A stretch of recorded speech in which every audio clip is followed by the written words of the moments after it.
The Great Siege of Malta.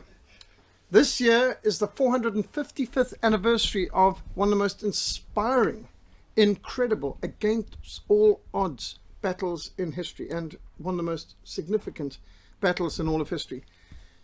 1565, the Great Siege of Malta.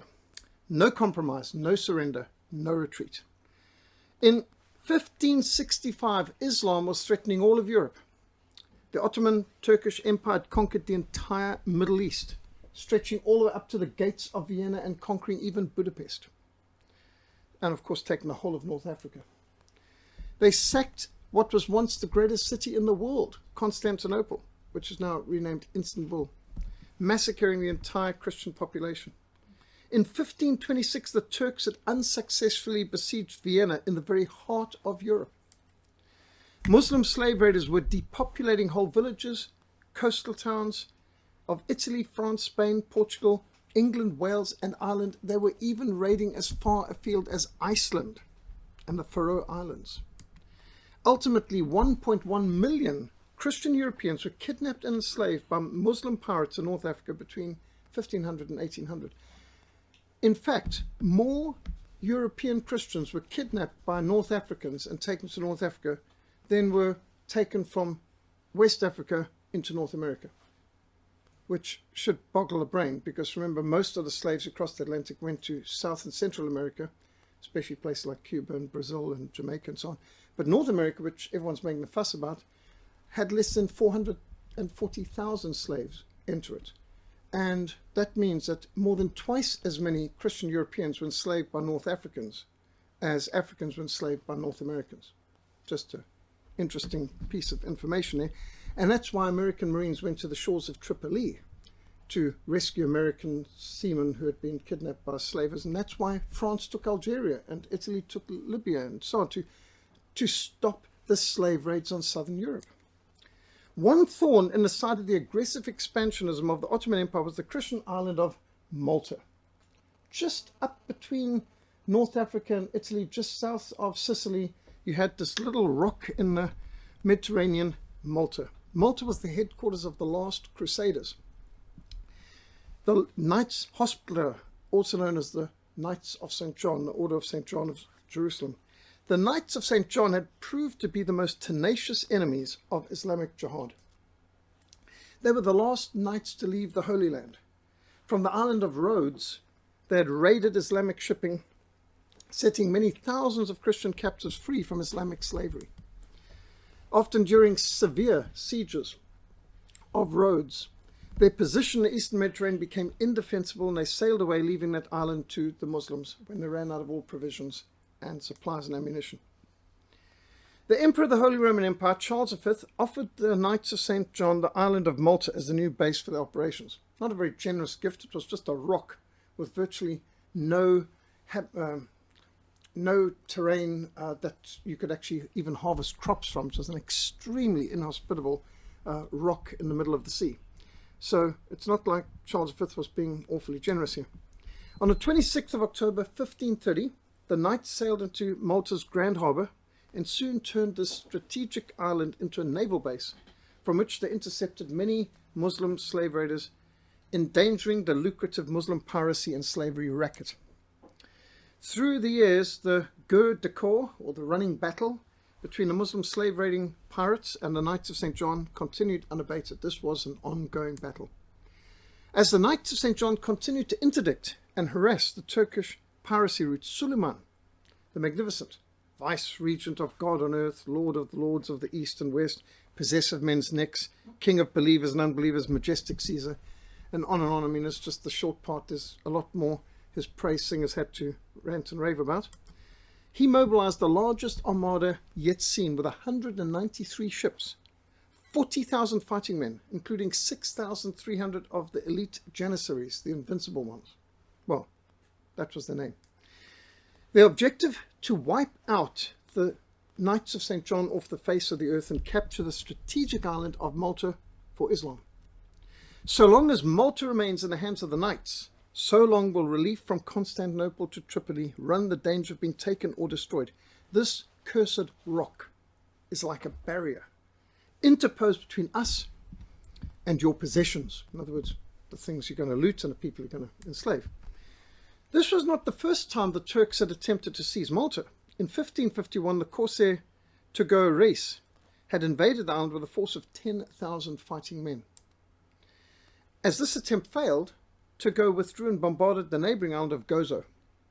After the population surrendered and opened their gates of their city, the Muslims looted the town, enslaved virtually the entire population of 5,000 people. This taught the people of Malta it does no good to surrender to these people. As a result of the failed siege of 1551, the Knights of St. John strengthened Fort St. Angelo, their main fort at the tip of Burgu, and they also constructed two new forts, Fort St. Michael on Sengele and Fort St. Elmo, protecting the entrance to the Grand Harbour on Mount Sciribus. Now, all three of these forts proved crucial in the Great Siege of 1565. The Grand Master of the Order of St. John, Jean de Valette, began vigorous preparations to enable Malta to survive an extended siege. A lockdown, I think you could have called it.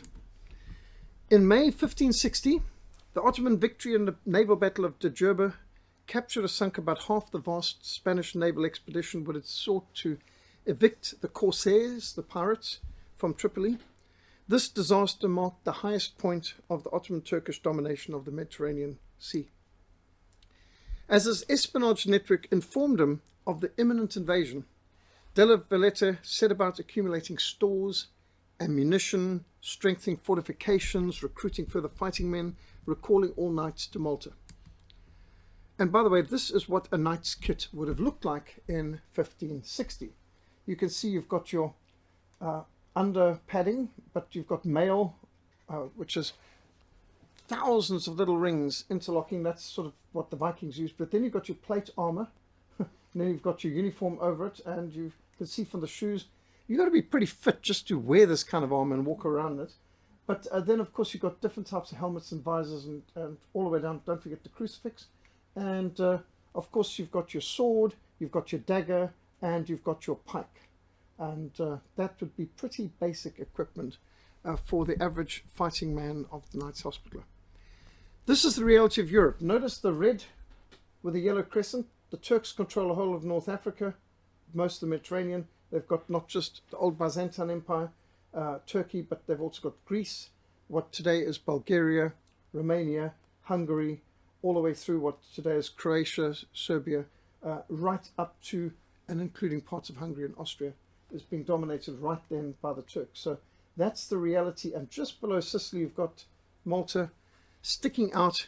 And here you get a pretty good idea of the Ottoman Turks control a vast amount. They'd even conquered Budapest there. And you can see Vienna is just beyond their reach, but they'd certainly tried very hard to get there too. And Malta is what you would think is insignificant, but from a naval point of view, they were interdicting the supplies from the eastern to the western Mediterranean, and that was a key part of the strategic significance. And by the way, just notice while we're about it, at this stage, a good part of Ukraine and the Crimea is in the hands of the Turks. The Russians liberated Sevastopol and the whole of the Crimea from the Turks in the 1700s, and in fact, the Russians have owned Crimea longer than America's owned Hawaii. And so for people to talk about Russia invading Crimea is a bit ridiculous because it's been Russian for centuries. And they took it from the Turks, who certainly had no right to it. So, but that's another matter. So here you've got the political background, here you've got the geographic background, and you can see where they fit. The official historian of the order, Giacomo Bosio, recorded that the Turkish fleet consists of 193 vessels, including 131 galleys. Remember, galleys are rowed. They've got sails, but mostly it's Ben-Hur battle speed type of drumming rowing. 7 galleots, which are much bigger than a galley. 11 large merchant ships, which are supply ships, one of which alone held 600 armed men, 6,000 barrels of gunpowder, and 1,300 rounds of cannonball. Balbi de Correggio, in his famous siege diary, which is a major source of information about this battle, records that the Turkish invading force included 6,300 janissaries. That's the elite. the Invincibles. Over 6,000 spahis, meaning cavalry. 4,000 religious fanatics, their terms. 2,500 spahis from Romania. 500 spies from Caramania. 6,000 other volunteers, various corsairs, meaning pirates from Tripoli and Algeria, totaling 48,000 fighting men in all. That's not counting the camp followers, the cooks, the slaves, the people carrying bearing and so on and so forth, which was a huge other, what they call camp followers. On the Christian side, there were less than 700 Knights of St. John. In fact, at the beginning, there was only something like 500 and something, but they got a little bit of resupplies later, so I'm taking the total. 400 Spanish soldiers, 800 Italian soldiers, 200 Greek and Sicilian soldiers, approximately 3,000 soldiers drawn from the Maltese population, along with other civilians who were given weapons, barely a militia. And if you count the militia and the civilians given some weapons, total force of less than 9,000 men, of which you've only got actually a couple of thousand of real trained soldiers. And the core of it is a few hundred knights. The Grand Master of the Order of St. John, Jean de la Valletta, was 71 years old when this battle began. He had been a Knight of St. John since he was 18 years old, meaning he had spent 53 years in the Knights of St. John. De la Valletta was a veteran of the Siege of Rhodes in 1922. De la Valletta had survived a year as a galley slave for the Ottoman Turks, rowing up to 20 hours a day in a Muslim galley. Think Ben-Hur, the lash, that sort of thing. Valletta challenged his knights. It is a great battle of the cross and the Quran, which is now to be fought. A formidable army of infidels are on the point of invading our island. We, for our part, are the chosen soldiers of the cross. And if heaven requires the sacrifice of our lives, there can be no better occasion than this. Let us hasten then, my brothers, to the sacred altar. There we shall renew our vows and retain by our faith in the sacred sacraments that contempt for death, which alone can render us invincible. When the knights left the church, they were filled with enthusiastic joy. It was reported that after the service, every kind of weakness disappeared, and all divisions between them, all private animosities ceased. But considering the multinational, multilingual group that was present there were even a few English and German volunteers amongst it, wide range, almost every representation. There was some people from Norway. So the Knights of St. John encompassed virtually every single area and country in Europe at that time. The Knights of the Order of St. John of Jerusalem were devout, they were aristocratic, they were warlike, they boasted the bluest of blood amongst their members, they came from some of the finest houses in Europe. They were military monks. This is something quite unique during the Crusades. They developed military orders where people joined a religious order for the sole purpose of fighting Turks, protecting the Holy Land, protecting pilgrims going to the Holy Land, and to keep Christians safe from Muslim attackers. And so there were soldiers who were in a religious order, something that was quite unique. They developed an efficient security service, providing armed escorts for Christian pilgrims throughout the whole dangerous Holy Land, and after the success of the First Crusade, they became a military order in 1113. Young aristocrats from Spain, Portugal, England, France, Germany, Italy enthusiastically joined the Knights of St. John. The Knights became recognized as the very front line of the battle for Christendom, a bulwark to keep Europe safe from Islamic jihadists who, bear in mind, had controlled Spain just a very short time before, and at that point were controlling Budapest and threatening Vienna. The Knights of St. John were respected as the toughest soldiers in Christendom. They were the elite. In 1522, 7,000 knights and soldiers on the island of Rhodes resisted over 90,000 of the Sultan's forces for 6 months. And only when all their supplies were exhausted and no possibility of continuing the fight remained, they'd run out of everything from food to ammunition, did the Knights of St. John board their ships and withdraw in good order, but leaving the island of Rhodes for the Muslims. So we come to 1565, the Great Siege of Malta. As the sun rose on the 18th of May, 1565, the horizon filled with white sails and blazoned with the Sultan's red crescent. The Great Siege of Malta had begun, and the invaders were supremely confident they would be able to overwhelm and subjugate the small band of knights on the island of Malta. And so you can see here, this part of the Grand Harbour is controlled by the St. Ermelo and by by Saint Michael and Angelo, and therefore the Muslim ships came into the other harbour because the Grand Harbour was denied them because of those forts.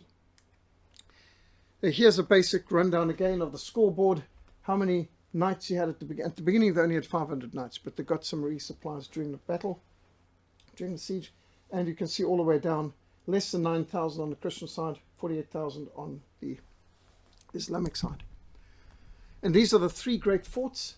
Fort St. Elmo's at the point guarding at Mount Skirabus of the entrance to the Grand Harbour.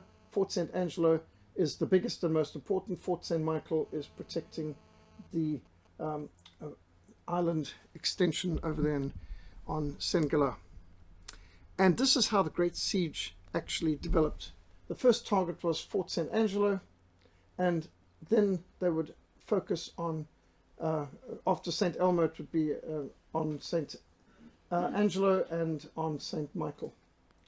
And here you get a pretty good grasp of it.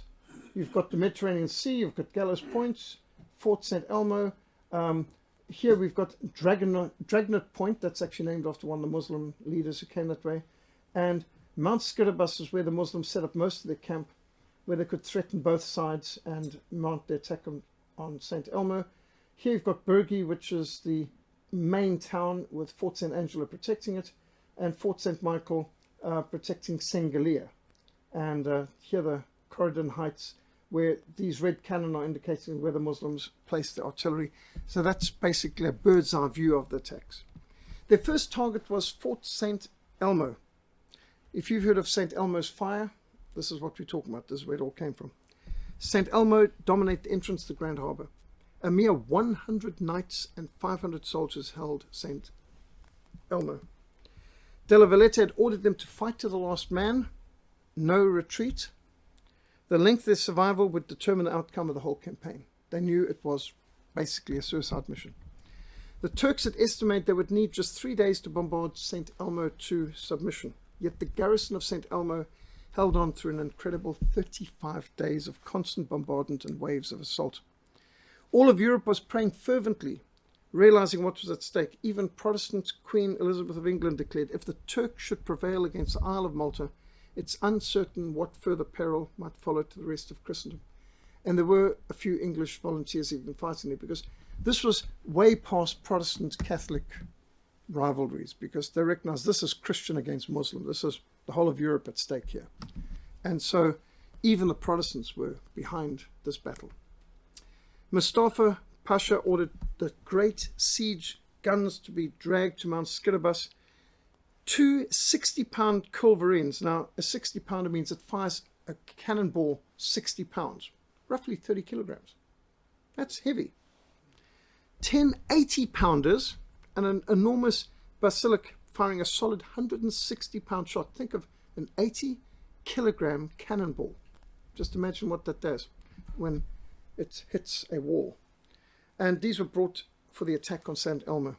After a week of preparation and bombardment by such heavy artillery, when they were digging trenches closer and closer to St. Elmo, bringing the cannons closer and closer, and the artillery were bombarding the sandstone, and the lime block composing the fort of St. Elmo began to crumble. The Turks relentlessly pounded away at the small fort. After the first night of bombardment, the besieged knights made a sortie, meaning they sallied out. You know, any castle's got a sally port. Been to the castle in Good Hope. You see that little sally port's a very narrow little gateway where you can quickly sally out. It's not the main gate, but you can surprise them in, and that's any good fort's got that. And so they lowered their drawbridge stealthily, captured the closest enemy trench, wiped out everyone in it. But Mustafa anticipated something like this. He ordered the Janissaries to go forward, and the Janissaries stormed the trenches, but they were cut down by the cannon of St. Elmo. The arrival of Drajut, known amongst the Muslims as the drawn sword of Islam. He is the best commander that the Ottomans had. He is known as the scourge of the Christians. This encouraged the Ottoman forces. He brought another 1,500 of his elite warriors. And Drajut noticed what Mustafa had missed. St. Elmo was being resupplied every night from across the bay from St. Elmo. Every night they'd have boats going across and resupplying more men, more ammunition, and so on. As the artillery bombardment of St. Elmo doubled in intensity, the defenders tried to erect counter walls behind the crumbling outer walls, so they'd be building new walls with the rubble behind, so if they stormed the one wall, now they're going to need another inner wall. At this time, word reached Della Valletta that their relief force that they were hoping for from nearby Sicily had been seriously delayed. This is criminal to think that any relief force, when all that's hanging on it, that Europe took so long to send any relief force, and now they're delayed. Valletta read the dispatch to his council and declared, "We now know that we cannot look to others for our deliverance. It is only upon God and our own swords that we must rely." Yet this is no reason to be disheartened, rather the opposite. For it is better to know the truth of one's situation than be deceived by false hopes. Our faith and the honour of our order is in our own hands. We shall not fail. On the 3rd of June, a new battery erected on Tigny Point opened up a steady fire on St. Elmo. Then the Janissaries attacked. They swarmed over the reduced ravelin. A ravelin is the outer defence. If you've been to the Castle of Good Hope, there's the outer ravelin.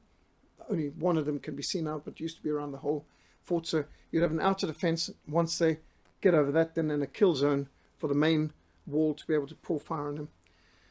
They wiped out the exhausted survivors.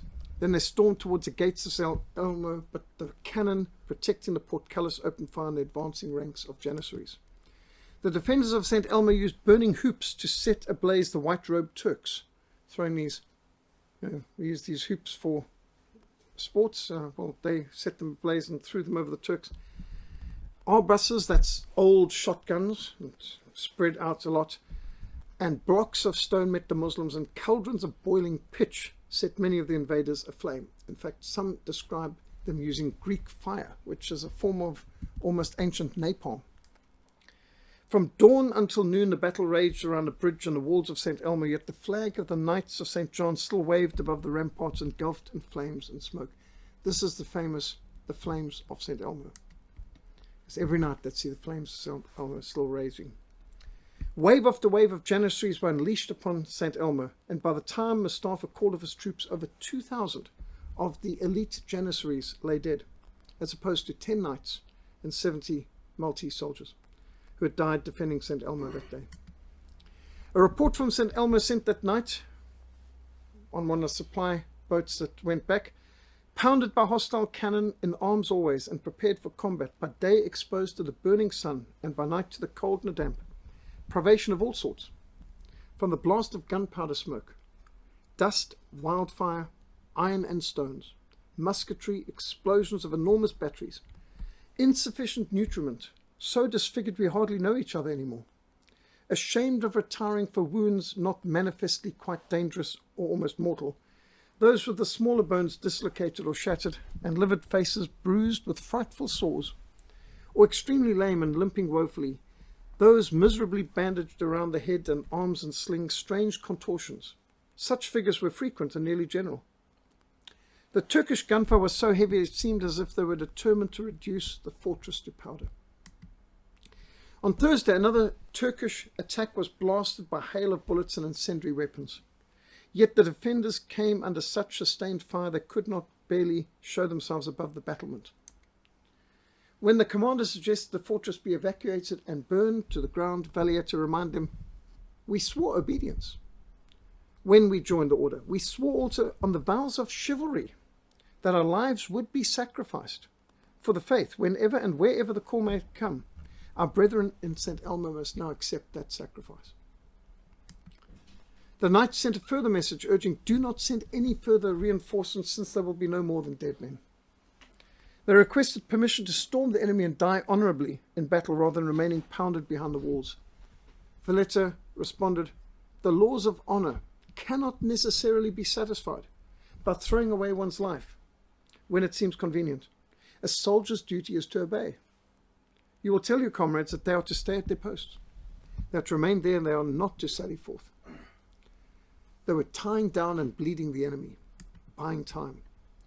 La Valletta sent another 15 knights and almost 100 soldiers, all volunteers, to strengthen the garrison at St. Elmo. The Ottomans stormed the fort repeatedly and were repulsed time and again. The first great night attack of the siege took place 10 June. When dawn broke, 1,500 of the Sultan's troops lay dead or dying in no man's land between the Ravelin and the fort. St. Elmo's losses that night totaled 60. The Turkish commander-in-chief ordered the Christians there might retire unmolested. So the Turks are saying, you can go free, and each one resolved they'd rather die where they stood and give no quarter. They would not even take this offer to save their lives by retiring. On the night of 15 June, the whole Turkish fleet ringed the fort and 4,000 cannon opened up on St. Elmo. Then the Layales, the fanatical corps of jihadists on drugs, these are the religious fanatics, launched a frenzied attack. They were followed by a herd of dervishes. You've heard of the whirling dervishes. These people come from what today is Sudan. Then the Janissaries followed, and each attack was decimated and sent fleeing by the ferocious defense of the Knights of St. Elmo. Another 1,000 of the Turks perished that day, and 150 of the garrison of St. Elmo perished. On the 18th of June, La Valletta called for more volunteers to reinforce St. Elmo. The longer it can stand, the better. 30 more knights and another 300 soldiers came forward and volunteered and rowed across the harbour to the beleaguered and bombarded garrison of St. Elmo. That same day, Drajut, their commander-in-chief, was mortally wounded by cannon shot. As the drawn sword of Islam was carried back to his tent, morale amongst the invading Turks was seriously weakened. As St. Elmo was pummeled by concentrated bombardment, it seemed incredible that anything couldn't exist in that smoking ruin. You've heard of people in the First World War suffering shell shock. Well, these people had every reason to suffer from shell shock, you can imagine. As Janissaries breached the walls, Chevalier de Montstert directed cannon fire against the centre of the Janissary attack and saved the day. That day, St. Elmo lost 200 men and the Turks over 2,000. On dawn of the 23rd of June, the Ottoman galleys surrounded the ruined fort and unleashed more death and destruction upon the valiant defenders of St. Elmo. Cannon volleys. Less than 100 defenders remained. They sang hymns, they prayed. They defiantly tolled their chapel bell. They prepared to meet the Lord Jesus. Some could not even stand. They were seated in chairs, fully armed, ready to fight from a seated position because they could not even stand. Incredibly, they held out for yet another hour.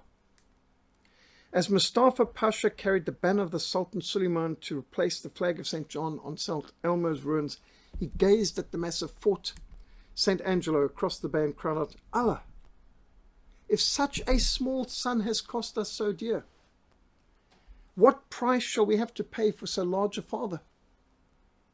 The 35 days of ferocious courage of the defenders of St. Elmo had cost the invaders precious time and over 9,000 of their best troops. Most of the Janissaries lay dead. Mustafa Pasha now ordered the bodies of the knights to be decapitated, their heads placed on stakes and their corpses nailed to crosses to be floated across the harbour. As the headless bodies of crucified knights washed up at the base of Fort San Angelo, La Valletta ordered their Turkish prisoners to be executed and the heads used as cannonballs to bombard the Turks. The message was clear. The knights would fight to the very death. No quarter would be given and no quarter would be received. And it sounds very harsh to us, but they were not just fighting for their lives, but they were also fighting a psychological war. The morale of the defenders of Malta was lifted when 4 galleys from Sicily managed to evade the Turkish blockade and land a small relief force of 42 knights and 700 militia. Not a lot, but every little bit counts at a time like this. I mean, every volunteer means a lot. Siege guns were transported to the height of Corradino to begin the bombardment of Fort San Angelo and St. Michael and the villages of Burgu and Sengali. 70 cannon from Mount Skirabus and Gallows Point and Trigny Point and Mount Salvatore and from the heights of Corradino opened up a heavy crossfire on San Angelo and St. Michael and the villages of Burgu and Sengali. So you can see now they're directing fire from Mount Skirabus, from Gallows Point, from Trigny, over here from every side, all the heights around, and they're being bombarded from every direction it can be. On the morning of the 15th of July, Mustafa ordered the first major assault by both land and sea. The Algerian troops stormed the walls of St. Michael from the landward side, and the Turks landed troops to storm the seaward walls, and the Algerians came on screaming with a wild rush. and the Christians counterattacked and turned the tide of the battle. And as the Muslim invaders fled, Mustafa sent in his masterstroke 1,000 of his elite janissaries aboard 10 large boats to land at the northern wall, while the Christian defenders were preoccupied defending the southern wall. What Mustafa did not know was that Velieta had positioned a battery of artillery at the base of St. Angelo to counter just such an eventuality which he expected. Chevalier de Garral, who commanded the 5-gun battery at the base of St. Angelo, would have been at about this point here, could scarcely believe his eyes as he saw janissaries sailing straight towards the muzzles of his cannon. At the ideal target range, he orders men to open fire. 9 of the 10 boats were sunk and 800 janissaries disappeared into the water. Only the 10th boat managed to survive and flee back across the harbour, and the few janissaries who managed to make it to land received St. Elmo's pay, which was their term now for no mercy. That's the way you treated our people over there. This is how we treat you over here. The knights opened the gates and charged the Muslims and sent them fleeing. Following the humiliation of 15 July, Mustafa adopted a more cautious approach, depending upon his artillery to reduce the walls and undermine the morale of the defenders by incessant bombardment. From north and south, from east and west, the Christian fortresses came under withering and sustained artillery barrage. The Turks gave the besieged no respite. The bombardment continued all day and all night. Throughout the last week of July, at dawn on the 2nd of August, the Turks advanced while all their cannon thundered at once. People in Sicily over 100 kilometers away could hear the cannon fire. It reminds one of how people in England could hear the cannon of the Battle of the Somme in France. It was the heaviest bombardment of the siege, and it seemed impossible that any person could live through the sustained fire, let alone be in any state to fight in the crumbling ruins of the fort. From every ridge and slope, Muslims swarmed forward like a tidal wave against the garrisons. Yet attack after attack was repulsed, and Mustafa was once again forced to concede defeat. As his exhausted, decimated assault troops withdrew, Mustafa decided to subject the Christians to another 5 days of continuous bombardment before attempting the next assault. In all, over 130,000 cannonballs were fired from the Turkish guns against the Christian defenders of Malta. Throughout the siege, the women, the children worked alongside the soldiers to repair the walls, repair the defences, prepare the bombs and ammunition. There was no such thing as civilian in a case like that, because they were all at risk. And so all the people who had fled from the farmlands and come behind the walls, they all had to help with maintain the walls and build new walls within, shore up the damaged walls, and it was all for their own good. So there was complete, total involvement from everybody, right down to the smallest for carrying water to the soldiers and all the rest. On the 7th of August, the Islamic assault was renewed, and like a tsunami, the enemy rushed upon Burgu and Singali simultaneously. Yet as they swept over the ditch half filled with rubble from the walls, and through the breaches of the wall blasted by continuous cannon fire, they were confronted by another interior wall. The troops who had poured in through the outer breaches now came under withering fire from the garrison, and unable to turn back because of the weight of their numbers pressing behind them, they were trapped in a narrow killing ground where they were slaughtered in their hundreds. Then the Christian defenders leapt from their entrenchments and stormed the faltering defenders. The Muslims turned and fled, slipping and sliding on the blood of their comrades and tripping over the mounds of dead bodies as they fled from the fight. Yet, while the Turkish attack on St. Angelo was routed, the assault on St. Michael was succeeding. Turkish flags began to appear upon the ramparts, and it was at this point that the governor of Medina, the capital of Malta, which is on the hinterland, launched his cavalry force. The cavalry force was kept there for just such purpose as this, against the lightly guarded Turkish headquarters. While all the Turks were involved in the attack, they didn't expect a threat from inland of Malta. The Christians overwhelmed the sentries, killing every man they could find, capturing and destroying a huge store of provisions and ammunition. As a messenger galloped to Mustafa to inform that a large Christian force of cavalry had swarmed over the camp, Mustafa feared the worst. He assumed this was the relief force from Sicily.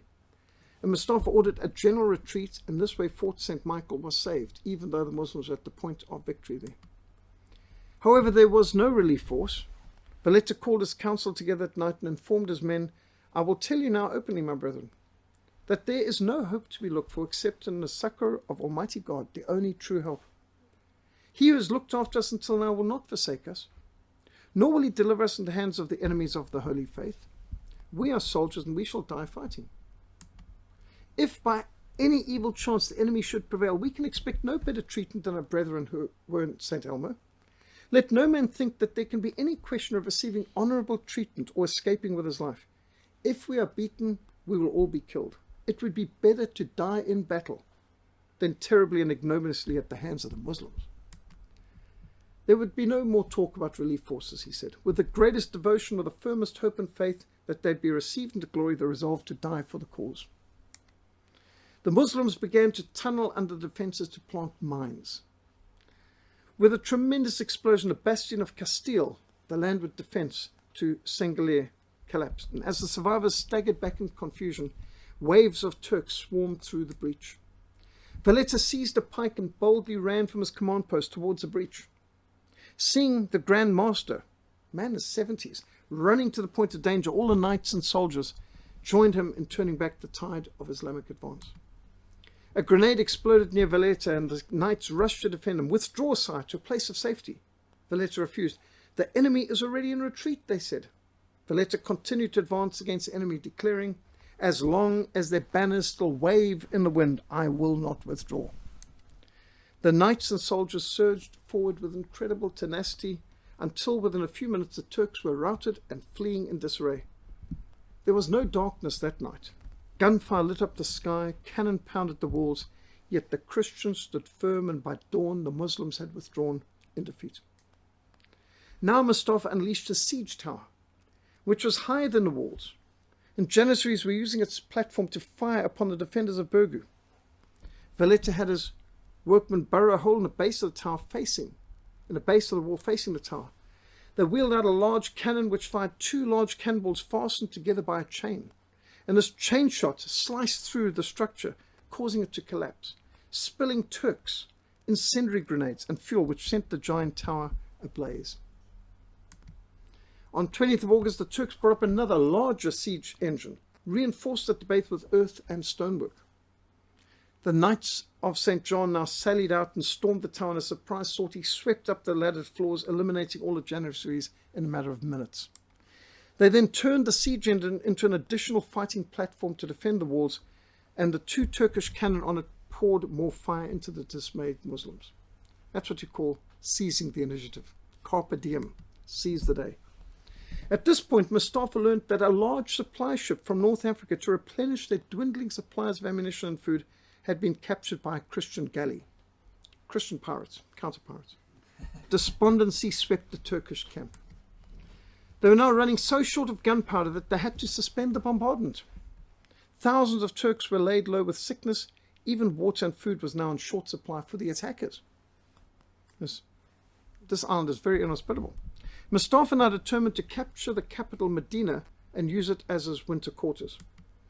Anticipating the Muslims' intentions, the governor of Medina dressed the civilians in soldiers' uniforms, had them patrol the ramparts along with the garrison, and all available cannon were brought to the side from which the Turkish soldiers would approach.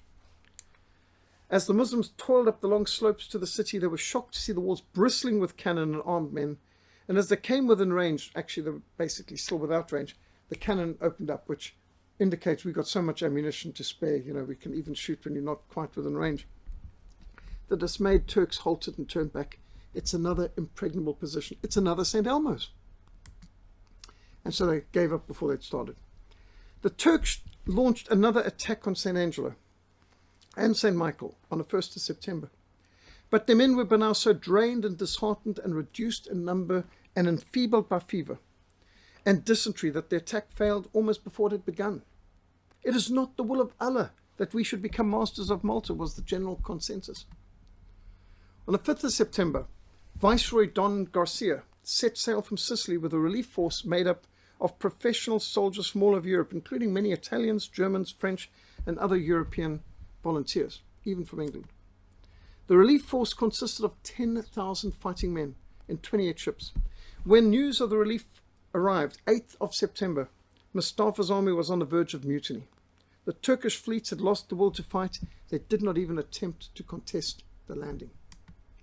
As the invaders began to embark, Mustafa learned that the relief force was actually smaller than his army, so he ordered his men back ashore. The relief force charged the Muslims, and the fierce battle slaughtered 3,000 of Mustafa's army, driving the remainder into the sea.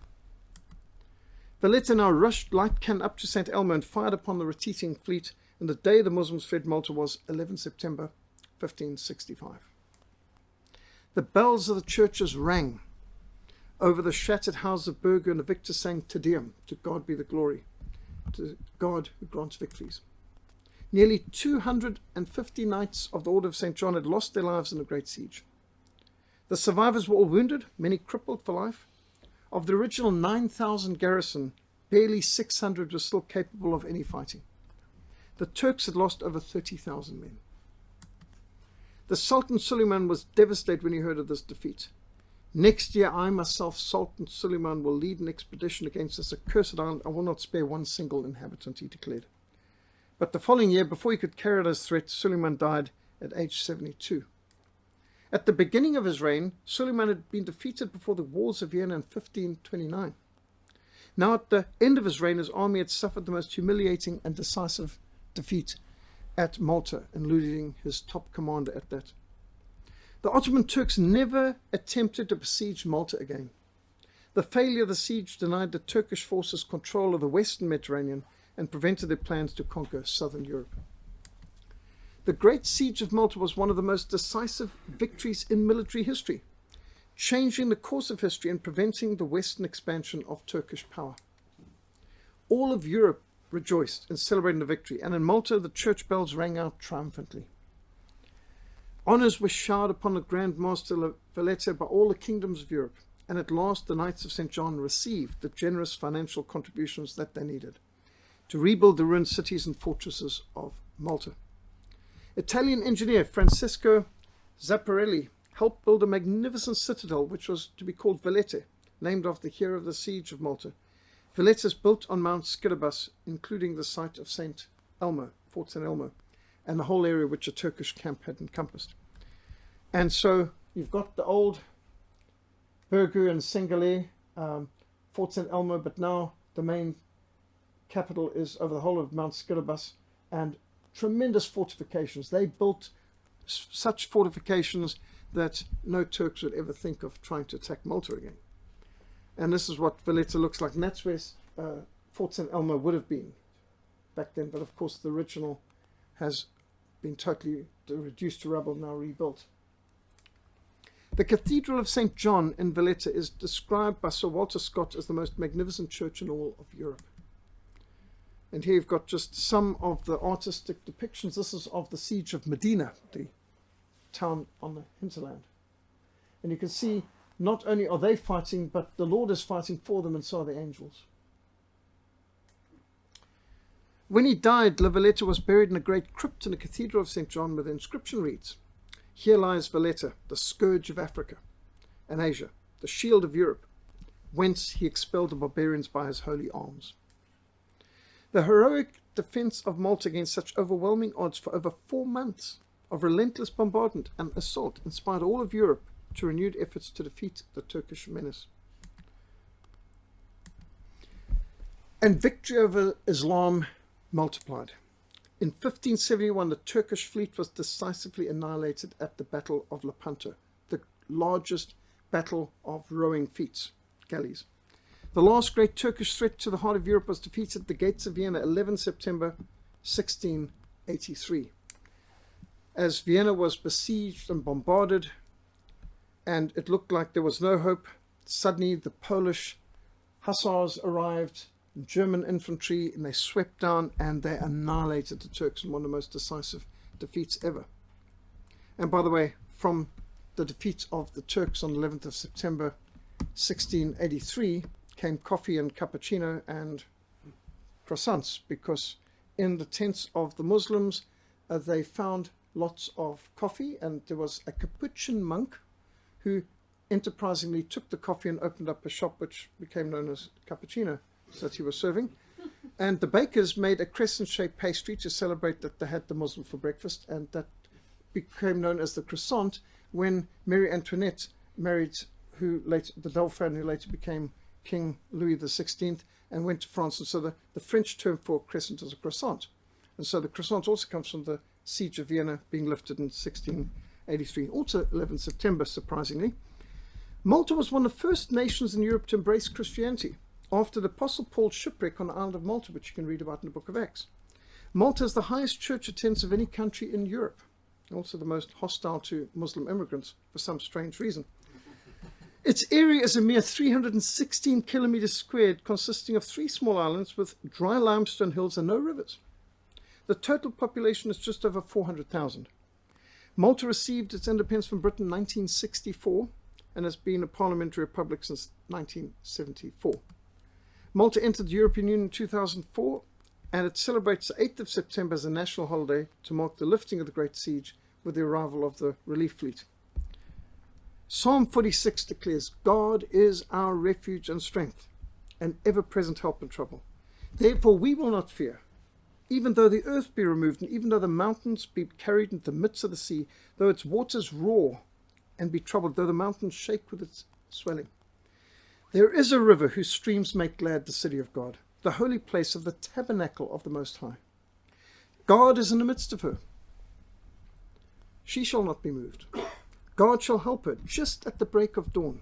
The nations raged, the kingdoms were moved. He uttered his voice, the earth melted. The Lord of hosts is with us. The God of Jacob is our refuge. Remember what God of hosts means, God of armies.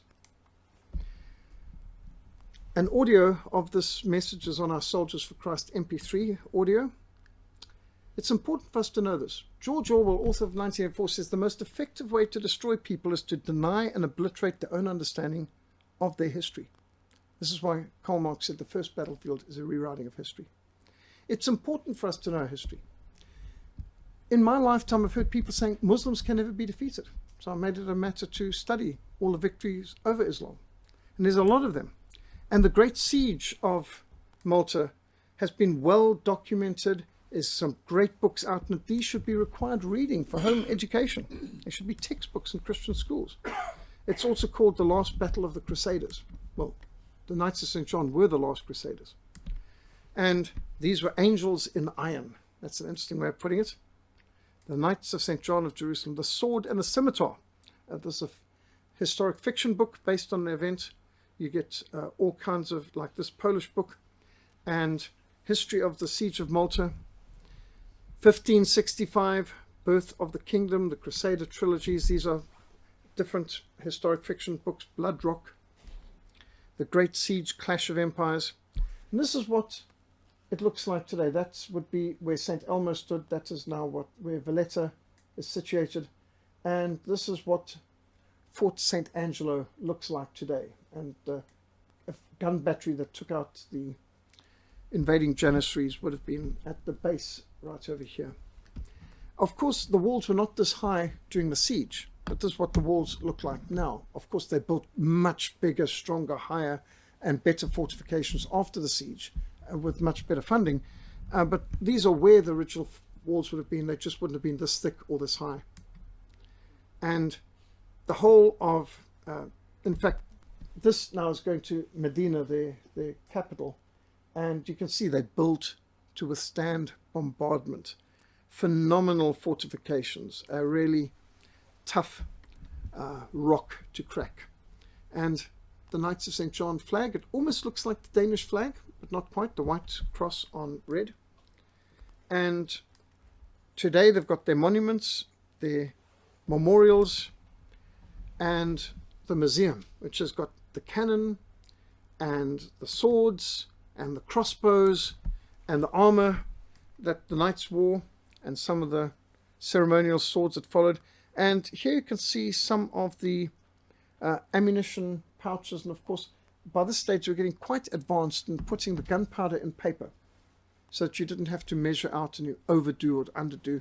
And so being able to insert the paper, put in the ball, very advanced ways of fighting for that stage before they came out with cartridges.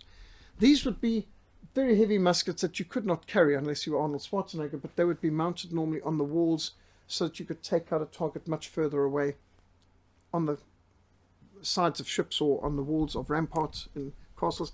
And these are some of the captured armor, shields, scimitars, and muskets of the Arabs, of the Turks, the Ottomans. And some of the banners and memorials, you can see Valletta monument in this depiction here, standing over some defeated Turk, probably Dragut. And commemorations of the people of Malta, who of course suffered the same bombardment and contributed to the victory just as the knights and others. Some magnificent postage stamps that are there to commemorate this event, and in this case the Battle of Lepanto, 7th of October 1571, which the people in Malta, it's a Malta stamp commemorating a related victory. The Siege of Malta, 1565 stamp, and there's a whole lot of commemorative stamps of Malta. And today, of course, for the tourists, they have got the depictions, recreations, reenactments, and some of the colourful flags, swords, uniforms, orders of St. John. And this is what Medina looks like today. It's a high point of the island, dominates, and of course a pretty solid fortress as well, even to this day, reminding us of our Christian heritage and the principles of the Knights of St. John. No surrender, no compromise, no retreat.